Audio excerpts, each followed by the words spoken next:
Hello and welcome to this Sara Clinical Education podcast. I'm your host, Mandy Murph. Today's episode features two experts talking about bispecific antibody safety and care coordination in relapsed and refractory multiple myeloma. Our expert speakers include Syeda Saba Kareem, PharmD and board-certified oncology pharmacist, clinical pharmacy supervisor in malignant hematology at Moffitt Cancer Center in Tampa, Florida. Our other expert speaker is Sara Scott, a PharmD and board-certified oncology pharmacist and clinical pharmacy specialist in multiple myeloma at Emory Winship Cancer Institute in Atlanta, Georgia. The experts will share key points on recognizing, preventing, and managing toxicities such as cytokine release syndrome, ICANS infections, and agent-specific effects with practical, evidence-based strategies for multidisciplinary care and improved patient outcomes. This episode is part of a larger educational program titled Advancing Pharmacist Excellence in Relapsed Refractory Multiple Myeloma, Optimizing Bispecific Antibody Selection, Safety, and Patient Care. For more information on the speakers and a link to the larger educational program, please visit the show notes for this episode. And now, let's get started and hear what the experts have to say about this important topic. Multiple myeloma is an incurable hematologic malignancy that's defined by a clonal proliferation of immune globulin secreting malignant plasma cells. So these cells will produce a monoclonal M protein that's then secreted into the serum and or the urine. We've really seen the treatment landscape of myeloma rapidly evolve. Although we've had this rapid progress, we still have a lot of unmet needs for patients with myeloma. Bispecific antibodies really offer a novel mechanism of action that might help us overcome some of these unmet needs. These products are often referred to as off-the-shelf immunotherapy, and they have dual binding domains, one on an antigen on the myeloma cell, and then the other for CD3 on T cells. In myeloma, we have 4 FDA-approved agents, including teclistamab, elranatamab, and linvoseltamab that all target that B-cell maturation antigen, and then talquetamab that targets GPRC5D on the malignant plasma cell. Cevostamab and etentamig are investigational therapies that are currently only available through clinical trial, and all of these agents do require step-up dosing and pre-medication to mitigate the risks of cytokine release syndrome or CRS and ICANS. Most of these therapies are administered subcutaneously, but linvoseltamab does offer an intravenous option.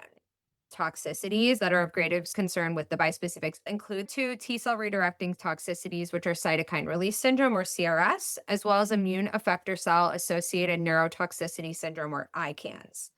The incidence of CRS ranged from 46% with linvoseltamab to 76% with talquetamab, but I do want to note that the majority of these events were grade 1 and less than 1% of the events were grade 3 or higher. ICANS is really quite uncommon with these therapies, with reported ranges from 3 to 7%. Infection is one of our greatest ongoing concerns with these therapies due to the B-cell and T-cell suppression. Infections, particularly those grade 3 or higher, occur in about a third of patients receiving BCMA-targeted therapy and about 17% of patients that receive talquetamab in the trials. Talquetamab also carries a unique side effect profile due to the expression of GPRC5D on keratinized tissues, particularly in the mouth and on the skin. So we see a lot of dysgeusia as well as dry mouth, dysphagia, and then rash and non-rash related skin changes. Thank you, Sara. So we'll be talking about assessing and managing adverse effects associated with bispecific antibody therapy in multiple myeloma. The first one we'll go into is cytokine release syndrome. So CRS is a supraphysiological response following immune therapy that activates your immune effector T cell. There's a lot of symptoms and clinical manifestations associated with CRS. Many of these include organ toxicities. These are graded using your typical CTCAE grading criteria. For CRS specifically, these are some of the hallmark symptoms that we look for in regards to grading. So if a patient only presents with a fever greater than 100.4, then we would consider this grade 1. If a patient has hypotension that's not requiring vasopressors, or if they have hypoxia where they have oxygen less than 6 liter requirement, then that would be considered grade 2. And as you get higher with the intensity and severity, that's where the grading gets higher as well. So when you have higher grades of hypotension or hypoxia, you can get grade 3. If you're requiring multiple vasopressors or have to have positive pressure for hypoxia, it would be considered grade 4. And accordingly, the treatment is managed per that grading criteria. So for grade 1 CRS, your mainstay is supportive care. At this point, you can consider steroids, P or IV dex, and patients that have high risk CRS, you can consider tocilizumab as well. And of course, you want to hold the treatment, hold your bispecific until resolution. For grade 2 CRS, we do symptomatic or supportive care with IV fluids and oxygen supplementation. And at this point, you definitely want to start steroids. So you can start it at Q12-hour dosing. You can also consider tocilizumab for patients that have high risk or prolonged CRS. And if it is an IV infusion, like a linvoseltamab, then when we are resuming after a patient has resolved CRS, we can decrease the infusion rate by up to 50%. If a patient is experiencing grade 3 CRS, you definitely want to consider ICU level care. We increase the frequency of the steroids. You definitely want to give tocilizumab at this point and even consider other alternatives if needed. And as mentioned with all of these, if you are experiencing CRS, you want to hold your bispecific until resolution.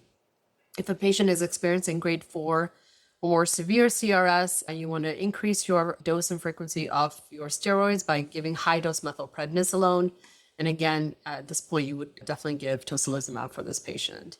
Some of the things that I want to point out is that if a patient was given an antipyretic or an anti-cytokine agent when you're grading for CRS, then a fever is no longer required to grade subsequent severity. So if an antipyretic agent was given for a grade 1 CRS, if a patient after a few hours starts having hypotension, they don't need to have fever again. We would consider that a grade 2 CRS. Other things to be mindful of if a patient does experience CRS is you always want to be evaluating for an infection because a lot of these symptoms can present as an infection as well. So you want to initiate empiric antibiotics if a patient is neutropenic as well. High-risk features where you would consider giving tocilizumab early, like I mentioned previously, would be high tumor burden, rapid tumor progression. If they have high inflammatory markers like high CRP or ferritin, older age, and multiple comorbidities, those would be considered high-risk patients. Looking at incidence and timing, most of the CRS occurs during the first 2 step-up doses. By the time we get to the full treatment dose, the CRS rates are much lower. Another thing I wanted to point out is that the route of agent can also affect the duration and onset of CRS. So linvoseltamab, the median onset is about 0.46 or 11 hours versus the other agents, which is about 1 to 2 days, where you have a longer onset when you're giving a sub-Q route. Majestic 1 looked at a cohort of patients that received prophylactic tocilizumab for CRS. So in this trial, the rates overall were higher for CRS, 72.1%. However, most of them were grade 1 to 2. This prophylactic tocilizumab cohort used tocilizumab 8 mg per kg about within 4 hours prior to the first step-up dose, along with a standard pre-medication. The incidence of CRS dramatically decreased to about 25% for patients that did have prophylactic tocilizumab. One of the things that I also want to point out is rates of infection or neurotoxicity. Between the 2 cohorts of patients that did have tocilizumab and that did not, the rates of infections were fairly similar. Rates of neutropenia were fairly similar as well, about 63% for the TOCI group and then 64% for the patients without TOCI. Rates of ICANS were similar, and then the efficacy as well was not compromised by giving tocilizumab. The Monumental trial, looking at giving prophylactic tocilizumab before talquetamab, about 3 hours before the first step-up dose of talquetamab, along with the standard pre-meds. Another additional nuance of this trial was that they also gave prophylactic dexamethasone. So they gave additional doses of dexamethasone 2 days after each step-up dose. So in this case, you also see a dramatic decrease in the incidence of CRS, going from 75% with patients that did not have any tocilizumab to about 18.5%. Infection rates were similar in the cohorts between tocilizumab and without TOCI. Neutropenia and ICANS were similar as well. Dyschezia and oral toxicity were also similar in patients that did have tocilizumab versus without, and the efficacy rate were not compromised either.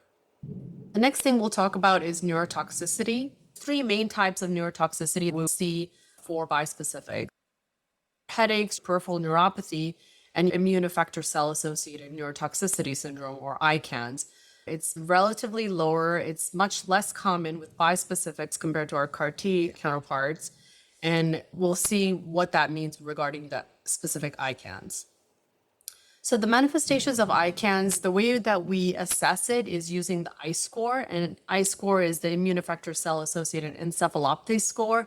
So here patients are asked a series of questions to look at their orientation, to be able to name objects, follow commands, write a sentence. So those are specifically asked to a patient every single time to assess their level of neurotoxicity. And the grading for ICANS is using that ICE score as well as other parameters, like looking at their level of consciousness, seeing if they have a seizure, any motor findings, or if they have elevated cerebral edema. So those are some things that we look at when we're grading for ICANS. So if a patient has grade 1 ICANS, the management or treatment is steroids. You can start off with steroids with grade 1 and increase to Q6 hours if it's unresolved. If a patient does experience ICANS, regardless of any grade, you always want to consider seizure prophylaxis as well. And as with CRS, if a patient is experiencing ICANS toxicity, you want to hold a bispecific agent. For grade 2 toxicity, you can increase your steroids to every 6 hours. With grade 3, you again increase your steroids to a higher grade, high dose methylprednisolone, about 1,000 milligrams, which can go up to Q12 hours if refractory. And again, for grade 4, increasing your methylprednisolone to 1,000 milligrams every 12 hours is something that we want to consider. Another thing we want to make sure is we have neuroconsult, especially if a patient is refractory to DEX. Neuroimaging is something that is recommended as well for these patients if they have consistent or persistent ICANS toxicity. Aspiration precautions should be taken if a patient is being admitted for ICANS toxicity, ensuring that withholding oral intake, ensuring the medications are converted to IV. Doing the swallow eval are important. And then regarding tocilizumab, the only time that we would ever consider tocilizumab if a patient is having ICANS is if they have concurrent CRS only. So next thing we want to talk about is infection. So bispecific therapy inherently has an infection risk. So this could be patient related, it could be disease related from the myeloma, or it could be treatment related. So when we talk about bispecifics, the targets do matter. BCMA agents do have a higher, more significant hypogammaglobulinemia and impaired humoral immunity. These patients tend to have a higher incidence of infection. The treatment itself, the mechanism of action being T-cell redirecting. So you do have T-cell dysfunction, exhaustion. So this can have impaired cellular immunity. Also, the previous toxicity that we just talked about with CRS and ICANS, you're giving them concomitant immunosuppressive agents with anti-cytokines and steroids. So that also can increase your risk of infection. And with bispecifics, you have the cumulative exposure. So you're giving these agents every week, every other week, every month. So it's a continuous exposure. And so this can also increase the risk of infection as you have a longer duration of therapy. The incidence, there is a class effect like we talked about with our BCMA agents. You definitely have a higher risk of infection, a higher rates of grade 3 infection to 45%. GPRC5D is lower, about 20% for grade 3 or more infection. I did want to point out about the redirect trial where you have the combination of teclistamab and talquetamab. So this does have a higher rate of grade 3 infection, so something to be mindful of as we're seeing this combination more in practice.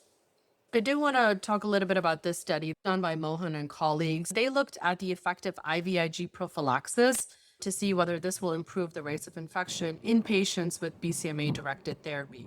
As soon as patients started bispecific therapy, they received monthly doses of IVIG, and they had much better infection-free survival, higher about 7.7 months for any infection and about 14 months for grade 3 or higher infection. So this is something that we do recommend for patients regarding getting IVIG. I did want to point out we have some differences between NCCN and IMWG consensus guideline recommendation for bispecific therapy with our antivirals. So we have our antiviral prophylaxis. Technically, per NCCN, it should be given indefinitely or at least through the duration of the treatment of bispecifics and at least 3 months off treatment for IMWG. For antibacterial, we only really prophylax for that if a patient has neutropenia or ANC less than 500. Similar with an antifungal yeast antifungal, where you would give it only if a patient is neutropenic. Regarding mold prophylaxis, we only would consider that in patients that are high risk for infection with prolonged high dose steroids, or if they have prolonged neutropenia. For PJP prophylaxis, we do continue that greater than 6 months after duration of therapy or until their CD4 counts are above 200, whichever is longer per NCCN. For IVIG, as we saw with our previous study, it does have the benefit of decreasing rates of infection. So we do want to consider that throughout the duration of their bispecific therapy. When they're off therapy, then we can look at their IgG counts, and when it's less than 400, we can do the IVIG supplementation. For Hep B and HIV screenings, those should be done at baseline because of the risk of reactivation. And then for CMV, we really only monitor a viral load if you have suspected CMV-related disease. So we wouldn't just do it. Normally, you could do it if you have unexplained fever or cytopenias or those patients with a high risk. For all these patients, you really want to maintain their updated vaccination status as well. So next, we're going to go into the GPRC5D specific toxicities. And like Sara mentioned earlier, talquetamab is unique. So it has these on-target off-tumor effects. So the GPRC5D is expressed in our keratinized tissue. So you do see the type of side effect profile for oral toxicity as well as dermatological toxicity. Most of the grading is grade 1 to 2. However, something to point out is dysgeusia only comes in two grades of severity. So if a patient has grade 2 severity of dysgeusia, they do have an altered taste, it changes their diet, they could have weight loss. So this can get very difficult for the patients. And we do see a high percent of patients that end up with oral toxicity. So some of the management or toxicity recommendations is if when it comes to nail or dermatological toxicities, supportive care is recommended. Steroids are also used. You could do topical steroids for grade 1 to 2 dermatological toxicities or oral steroids for higher, more severe toxicity. And of course, you can always do dose modification. So decreasing the frequency and decreasing the dose of talquetamab has been shown to help with these effects. Also for oral toxicity, again, increasing hydration. You want to make sure you have a nutrition consult early on, dietary modifications, and same as the other management, dose modifications does help on this side as well. So the next thing we're going to talk about is care coordination. When we think about bispecific, we have 4 commercially available bispecific agents with a variety of step-up doses, anywhere from every 2 to 4 days to weekly. Hospitalization is recommended by the PIs to mitigate these severe toxicities of CRS ICANS, which do occur within the first step-up periods. Some institutions have started looking at outpatient models. So how do we consider when we're thinking about doing step-up dosing on the outpatient side? The first thing you want to think about is criteria. Does the patient have caregiver support? Do they have patient comorbidities that can increase their risk? Do they have an appropriate performance status? Do they have local lodging? So just starting off with making sure this patient is appropriate for an outpatient treatment is important. The next thing is looking at prophylactic strategies. As we saw in the studies previously, prophylactic tocilizumab can be given. Also, we can do prophylactic dexamethasone after each step-up dose. So different institutions will be looking at different strategies that they can use to have outpatient bispecific therapy. The third thing we want to think about is patient monitoring. It's very important that these patients are closely monitored. However, how it's done, it varies depending on the different institutions. Some institutions do remote monitoring 24/7. Some do self-monitoring where patients check their own temperature and vital signs every 4 to 8 hours and report to the clinical team. The important thing is to have frequent assessments, whether it's virtual or in person, to make sure the patient is tolerating therapy. The next thing is outpatient treatment strategies. So we talked about prophylactic strategies. What do we do when a patient does develop toxicity? Does your institution want to treat grade 1 CRS on the outpatient side, which can be done with the use of dexamethasone or tocilizumab, or do they do observation and just monitor these patients? Or the other thing is, are all patients that have any toxicity admitted? So having an inpatient admission criteria is also important to understand the concept of if a patient does have toxicity. Some institutions will admit patients if they have any grade CRS or ICANS, and some institutions will wait if it's grade 2 or higher, or if they have persistent grade 1. So you can have some sort of stratification depending on your institution. Another part I want to talk about is the framework for care coordination. So once you've sort of looked into the outpatient structure, and it really is a whole framework, regardless of whether a patient is getting bispecifics outpatient, inpatient, or continuing their care, some of the important things to highlight is education and training. So that needs to be done regardless of what area you're looking at. Looking at the REMS requirements for each of these different agents is important for the institution as well.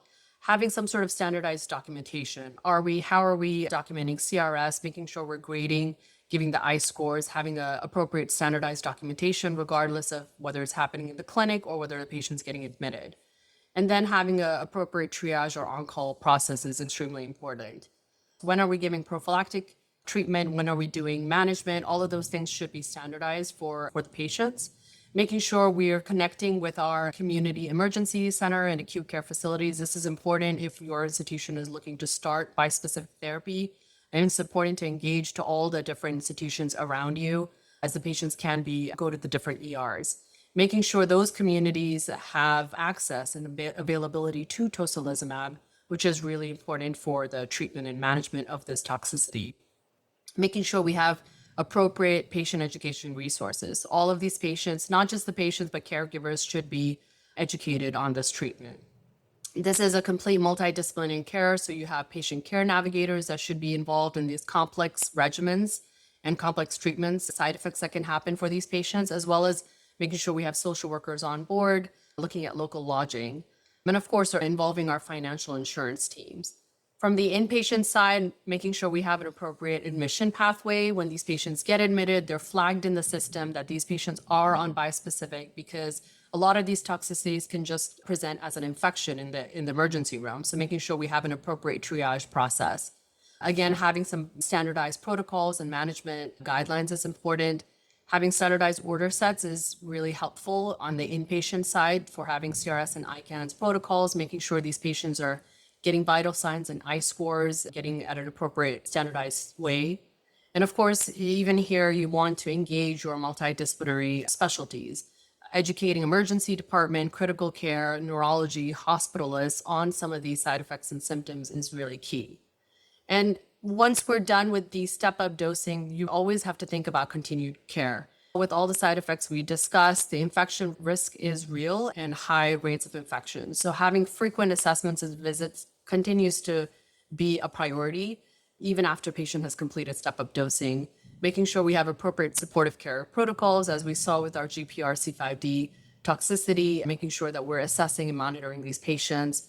And again, having a multidisciplinary, multi-specialty care with the involvement of GI, ENT, dietitian, infectious disease, and working together because of the unique toxicities of bispecifics. Now I'll pass it off to Sara to talk about education.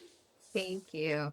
So, as Saba mentioned, these therapies are complicated. And so, I think one of our greatest roles as a pharmacist is taking these complicated regimens and breaking them down and helping a patient understand what they're about to experience. So, not only educating the patient, but also the caretaker, particularly if you're going to be doing outpatient step up dosing. So, I don't know any institutions that are doing that without the support of a caretaker. So that's kind of the first step, is evaluating where are these patients getting step up dosing, and that will allow you to help tailor the CRS, ICANS, monitoring and recognition education, whether that responsibility is falling on the patient and their family or caretaker, or if that's something that they just need to be aware of why the monitoring is happening on the inpatient side, but nothing they actively need to do.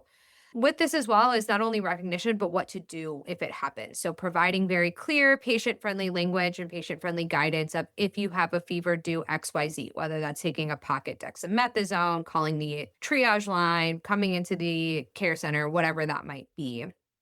And then once they get through the step up dosing, infection is going to be our biggest concern across the board. So, what prophylaxis are they getting? Many of these patients haven't had IVIG before, and that's not a benign therapy. So, discussing with them what that looks like, what the risks of IVIG are, options for foam administration of either IV or subcutaneous immune globulin, if that's something the patient's interested in.